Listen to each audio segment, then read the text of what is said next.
Myself, Dr.M.Saranya, Assistant Professor of BBA Department. Now I am going to present a case study, a business management case study. The Mike story. Mike was a young Nigerian businessman who received a sizable inheritance from his late father and has decided to start a taxi cab company in the popular city of Lagos, Nigeria. As a new business, Mike recorded a sizable amount of income even though the competition was fierce. After a couple of years, Mike's business has grown up to 7 taxis in his fleet and the money was rolling in. Then one day, one of his drivers calls him from the road that he was involved in an accident.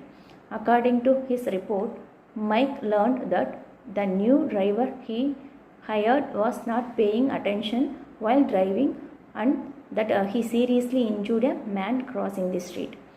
On assessing the situation, Mike fired the driver and sent his condolences to the man in the hospital. He also went so far as to offer to pay his hospital bills, yet the victim wasn't consoled by his effort. 2 weeks later, Mike was served with a lawsuit because the man can never walk again according to doctor's report. During the case, Mike hired some lawyers who concluded to settle the case out of court. Finally, the sum decided was waste, but Mike didn't have any choice. This was so because Mike had not formed a corporation or limited liability company. Not only did the judgment force him to liquidate his entire business, but he also had to sell his home and give up a substantial amount of his children's school fees. At the end, Mike was devastated, especially when he learned that had it been formed a limited liability company, only the business would have been lost and his home and family's financial futures would have remained intact.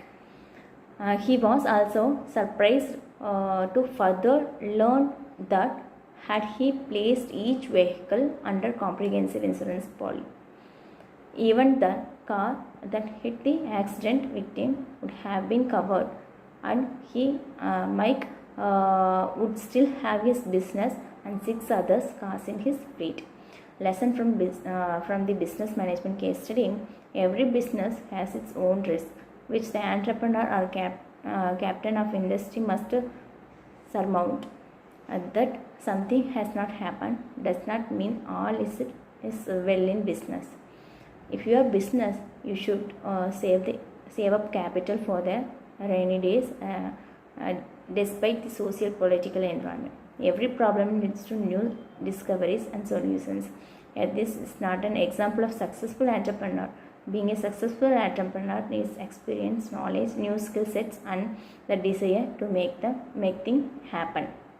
The solution for the business management case study. This case indeed provides a real-world scenario that demonstrates how business work for different types of companies or industries. Business owners therefore have to pick the structure that best meets their investment needs. If your business will engage in risky activities like trading stocks, transportation, or roofing contract, you will surely need to form a business organization that provides protecting against personal liability. This will shield your personal asset from business debts and legal claims. Normally, many businesses start out as sole operations or partnership. How your initial choice of a business structure is not cited in stone. Much sole proprietorship business often evolve into some other form of business like a partnership or limited liability company. As a company grows, the needs of the owner also change and the risk of the personal liability also increase. Thus, one sole proprietorship or partnership can be converted to a limited liability company or public company or vice versa. This is made possible by the Nigeria company law. For business that will never go public, forming a public company probably is not worth the added expenses. Instead, the simplicity and flexibility of LLCs offers a more clear advantage. Thank you.